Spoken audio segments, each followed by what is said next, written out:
Բարև ձեզ, Ստեփան Գրիգորյան, YouTube-յան ալիքի մասնակիցներ։ Ողջունում եմ ձեզ բոլորիդ։ Այսօր հունվարի 25-ն է, մենք շարունակում ենք մեր աշխատանքը։ Դուք գիտեք, ես հաճախ ներկայացնում եմ ձեզ այն զարգացումները դրական, որոնք կան ու կապված են Հայաստանի հետ։ Անչափ կարևոր է դա, որ մեր հասարակությունը եւ սփյուռքայությունը եւ Հայաստանի Հանրապետության քաղաքացիները ունենան այս ինֆորմացիան դրական զարգացումների մասին առնչվող Հայաստանի հետ, Հայաստանի շահերի հետ։ Բացի դրանից, ես այսօր անպայման ձեզ ուզում եմ ցույց տալ այն զարգացումների, որոնք գնում են Միացյալ Նահանգներում, Եվրոպայում, ոնց են աշխատում դեմոկրատական ինստիտուտները այս երկրներում ու համակարգերում։ Անչափ կարևոր է դա սովորել ոնց է աշխատում ժողովրդավարությունը։ Մեր ապագան, մեր ժողովրդի միանշանակ մենք պետք է կապենք ժողովրդավարության հետ, որը շանս է տալու, որ մեր երկիրը իրոք կայանա, ուժեղանա, մեր սուվերենությունը կուժեղանա։ Ուրեմն այս օրինակները շատ ակտուալ, շատ կարևոր ես ուզում եմ ներկայացնել, էտել Թրամփի օրոք Միացյալ Նահանգներում ընթացող process-ները, նաև ներքին քաղաքական process-ները անչափ կարևոր են։ Այսօր նաև ես մի քանի խոսք կասեմ այն process-ների մասին, առանձին տարերի մասին, այդ process-ների, որոնք գնում են Հայաստանի ներսում գալիք ազգային ժողովի ընտրությունների կոնտեքստով։ Տարբեր քաղաքական ուժեր կամ գրանցվում են, կամ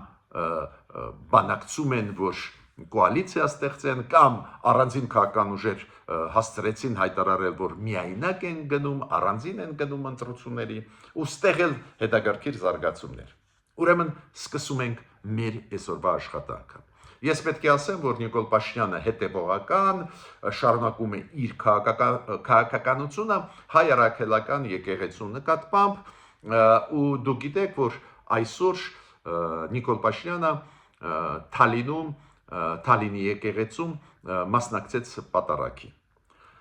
Բացի դրանից, երեք Նիկոլ Փաշինյանը անչափ կարևոր հայտարարություն արեց, իրոք կարևոր հայտարարություն, ինքը ասեց, որ 2010 թվականից ի վեր ամեն տարի ներքին գործերի նախարարությունը տալիս է թվեր, ինչքան Հայաստանի Հանրապետության քաղաքացիներ մտան տարվա կտրվածքով Հայաստան ու ինչքան Հայաստանի Հանրապետության քաղաքացի դուրս եկավ Հայաստանից։ Այս թիվը ցույց է տալիս մոտավորապես տենդենսը, արտագաղթի կամ ներգաղթի տենդենսները, թվերը ցույց են տալիս։ Ու 2010 թվականից այս ստատիստիկան մենք ունենք, ու Նիկոլ Փաշինյանը ասում է, որ առաջի անգամ է, որ ներգաղթը ավելի մեծ է արտագաղթից։ Նիկոլ Փաշինյանը ասում է 2025 թվի հետ կապած թվերը ամբողջությամբ կան ու մտան Հայաստանի Հանրապետության տարածք։ Հայաստանի Հանրապետության քաղաքացիները 8660-ով ավելի շատ, քան թե դուրս եկան։ Իրոք շատ լավ թիվ է, շատ կարևոր է, որ մեր քաղաքացիները այո շփվեն, աշխարհ գնան, գան, բայց որ արտագաղթը իրոք դադարեցնենք։ Դա լուրջ խնդիր է, մեր պետության համար մեծ գաղտնիք չի, ու այդ շատ լավ լուրեր են։ Պարզա, եթե տենդենսը շարունակվի մյուս տարի 2027 թվին, պարզ է դա ցույց կտա ինչ որ լուրջ կայուն տենդենսի մասին, որ Հայաստանի Հանրապետության քաղաքացիները շատ ու շատ ավելի փոքր թվով դուրս են գալիս Հայաստանից ու դա նաև ոչ ուղղակի, բայց ցույց է տալու, որ ուրեմն քաղաքականությունը վարվող Հայաստանի կողմից այս քաղաքականությունը ապահովում է մարդկանց եւ անվտանգությունը եւ սոցիալական վիճակը, դա է պատճառը, որ անհրաժեշտություն չկա դուրս գալ երկրից։ Բայց նորից կրկնում եմ, լավ լուր է, շատ, բայց այդ լուրը նայենք կայուն կլինի թե ոչ, դա կտեսնենք 2026 թվից հետո, 2027 թվից հետո, երբ որ տեսնենք, որ կայուն տենդենս է որ արտագաղթը զիջում է ներգաղթին։ Շատ կարևոր հայտարարություն արեց Իրակլի Կոբախիձեն, Վրաստանի վարչապետը։ Վրաստանի վարչապետը արեց հայտարարություն, ասելով, որ այս process-ը Հայաստան-Ադրբեջան ապաշրջափակման process-ը, համագործակցությունը ինքը չի խանգարում Վրաստանին, դա ուղղակի չի Վրաստանի դեմ, չի խանգարում Վրաստանին, ինքը մի թիվ բերեց շատ կարևոր, ինքը ասեց մենակ վերջի 5 տարվա մեջ Վրաստանի տրանզիտային ներուժը աճեց 7 անգամ։ Կոպիտ ասած, տրանզիտով անցնող Վրաստանը տարբեր ապրանքներ, տարբեր բեռները 7 անգամ ավելացավ համեմատ նրա ինչ եղել է 5 տարի առաջ։ Ուրեմն մեզ համար այս ապաշրջափակման process-ը Հայաստան-Վրաստան կներեք, Հայաստան-Ադրբեջան ոչ մի վտանգ չկա։ Դա շատ կարևոր դրական մեսեջ էր։ Իրոք Հայաստանն էլ դու գիտեք, մեր կառավարությունը առաջարկում է Վրաստանին ներգրավել այդ խաղաղության խաչմերուկ ծրագրի մեջ, Վրաստանի լինել այս process-ում անչափ կարևոր է ու շատ կարևոր է, որ Վրաստանի ղեկավարությունը ասում է, որ մենք բացասական չենք մոտենում, որ Հայաստանը Ադրբեջանի հետ շատ ու շատ բաներ կանեն ուղղակիորեն իրար մեջ։ Թուրքիան։ Ես մի քանի անգամ դες ասել եմ այս հայտարարությունից հետո վերջի ժամանակվա, որ Թուրքիան պլանավորում է այս ամսվա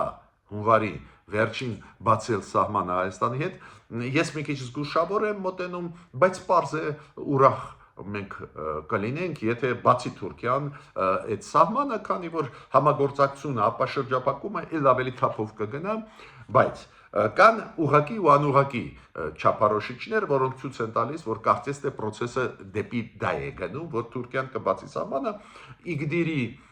եւ Մարսպետի նահանգապետի հայտարարությունները Իգդիրի եւ Իգդիրում գործող ձեռներեցների բիզնեսմենների աշխուժությունն։ Իրանք իրոք սպասում են մենք մեծ հոսքեր տուրիստների Հայաստանից, որ կմտնեն, սպասում են, պատրաստ են ընդունել ու այդ աշխատանքն էլ ցույց է տալիս, որ ինչ որ տենդենսներ կան, որ կարող է բերեն բացման։ Նայենք ժամանակը ցույց կտա։ Ես շատ կարևոր ինֆորմացիան ուզում եմ ձեզ տալ, հոգնածուցիչ է անընդհատ խոսել ռուս-ուկրաինական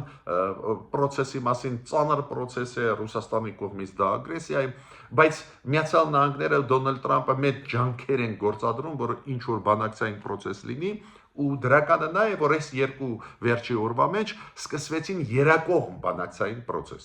Ուկրաինա, Ռուսաստան, Միացյալ Նահանգներ, նախկինում այդպես չէր, երկկողմ էին։ Միացյալ Նահանգներ Ուկրաինա, Միացյալ Նահանգներ Ռուսաստան։ Հիմա երակողմ Աբու Դաբիում բարդ process է գնում, երեք երկրորդ փուլը անցավ ավարտվեց, այսօր հայտարարվեց, որ երրորդ փուլը կլինի փետրվարի 1-ին, մի շաբաթ հետո, բայց հայտարարվեց, որ գլխավոր հարցերը, որոնք քննարկվում են, նա են, որ բուֆերային գոտու մասին է խոսքը եւ Ուկրաինայի անվտանգային այդ երաշխիքների մասին է խոսքը։ Հիշում եք, երեք ես ձեզ ասեցի, երկու թեմա կա՝ տարածքներ եւ Ուկրաինայի անվտանգային հարցերը։ Հիմա տարածքների հարցը վերածվեց բուֆերային գոտու։ Ուրեմն առաջընթաց կա, կարող եմ հստակ ասել, ինչի մասին է խոսքը, դրա մասին, որ Ռուսաստանը պահանջում է, որ Դոնբասը Ուկրաինան հանձնի Ռուսաստանին, Ուկրաինան չեն համաձայնում, ինչքան հասկացա ճկուն գտնվեց Ուկրաինան, Ուկրաինան ասում է շատ լավ, դու ուզում ես, որ մենք Դոնեցկի մարզից եւ Լուգանսկի մարզից այն մասերը, որ վերահսկում է մեր բանակը դուրս գանք, լավ, եթե մենք դուրս գանք, բուֆերային գոտի ստեղծենք ու ձեր զորքերը չպետք է մտնեն, քանի որ մենք կամավոր ենք դուրս գալու։ Ու ստեղ է կարծես թե ստեղ ինչ որ process գնում է ինչ որ չափով դրական։ Նորից կրկնում եմ, ես բազմիցս ձեզ ասել եմ, չեմ հավատում, որ Պուտինը ունակ է գնալ կոմպրոմիսների, ունակ է գնալ ինչ որ քայլերի, բայց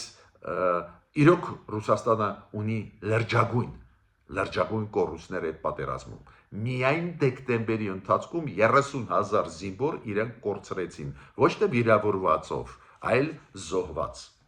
30,000 մենակ անցած տարվա դեկտեմբերի։ Պարզ է Պուտինին ինչ որ չափով պետք է այդ զինադադարը։ Ու նայենք ինչով դա կավարտվի, բայց նորությունը անչափ կարևոր է, հիմա բուֆերային գոտիների մասին է խոսքը, այն գոտի,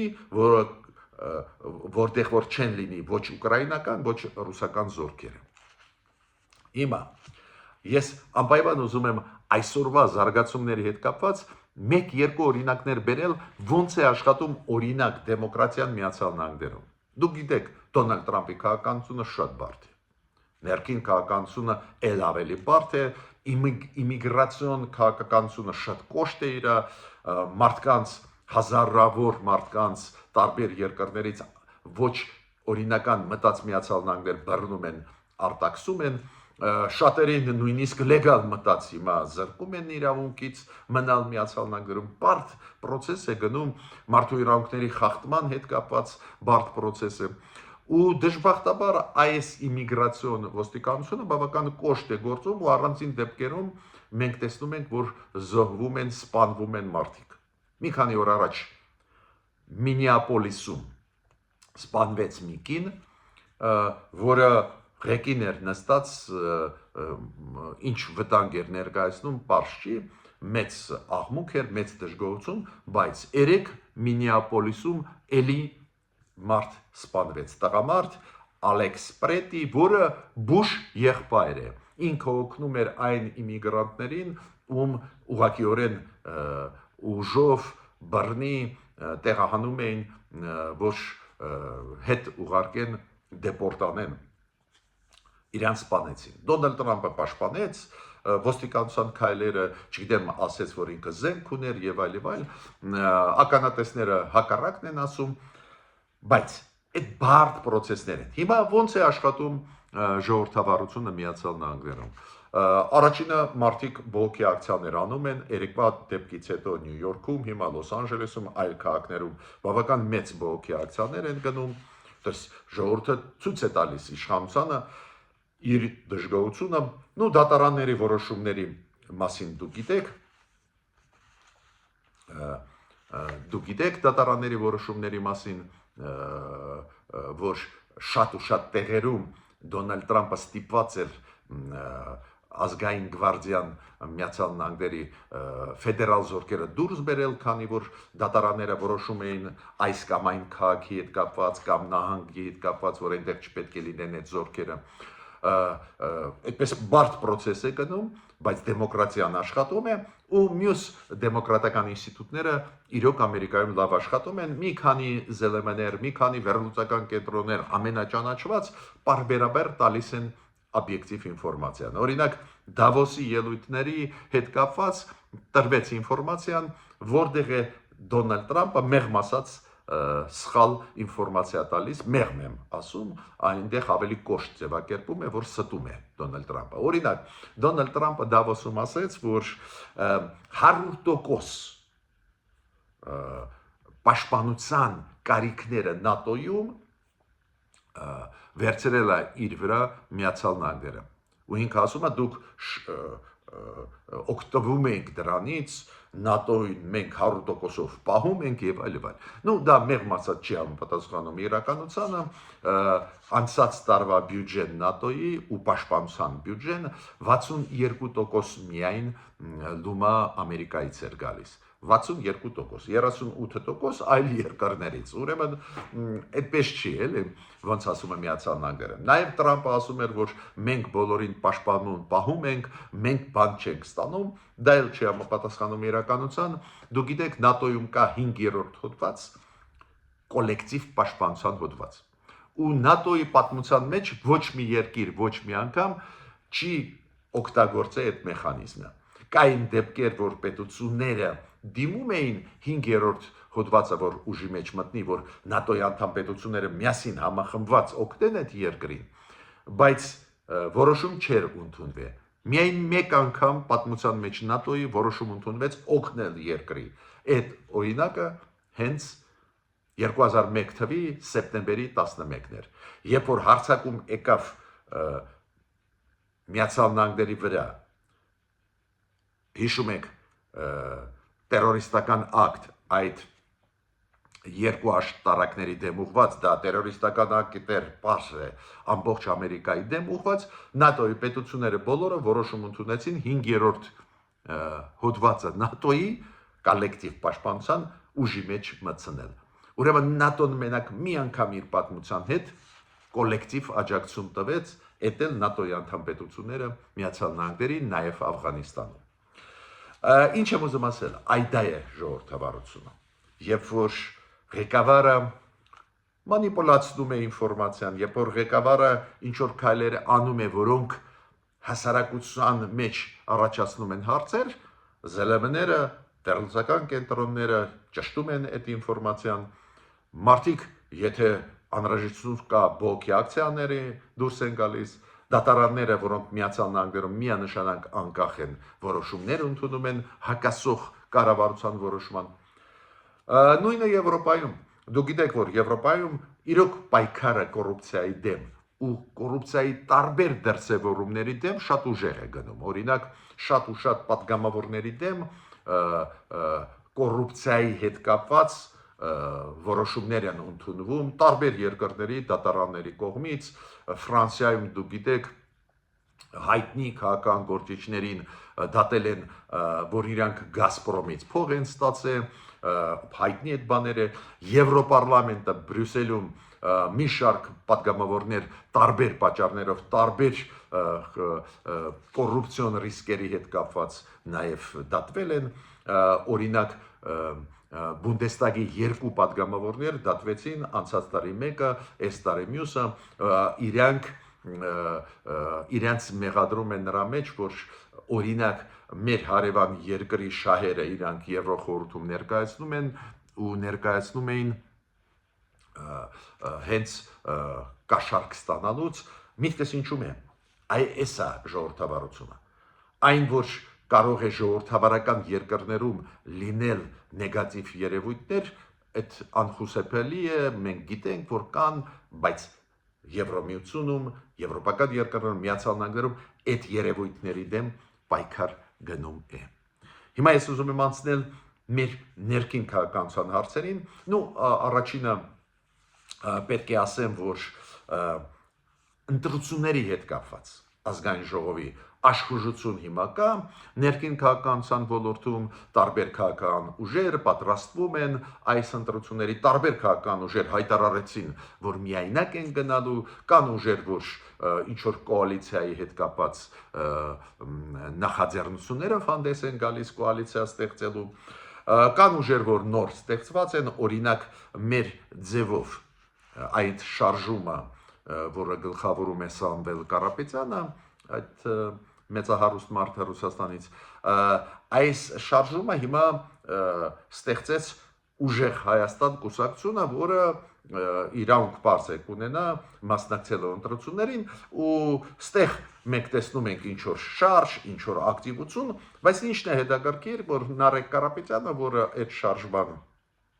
կոորդինատորն է, ինքը ասեց, որ պետք է պայքարել ու հասնել նրան, որ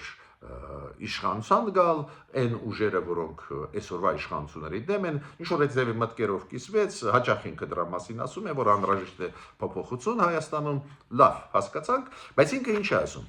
այն քաղաքական ուժերը, որոնք շանս չունեն անցնելու, իրանք պետք է կամավոր հրաժարվեն ընտրություններին մասնակցել, քանի որ եթե քիչ շանս կա անցնելու, այն 1%-ը, 1.5%-ը, որոնք իրանք կստանան, իրանք կխլեն այն խոշոր խաղացողներից ու այդ խոշոր խաղացողները չեն կարողանալու հաղթող դուրս գալ, հաղթել Նիկոլ Փաշինյանի քաղաքական ուժը։ Գիտեք,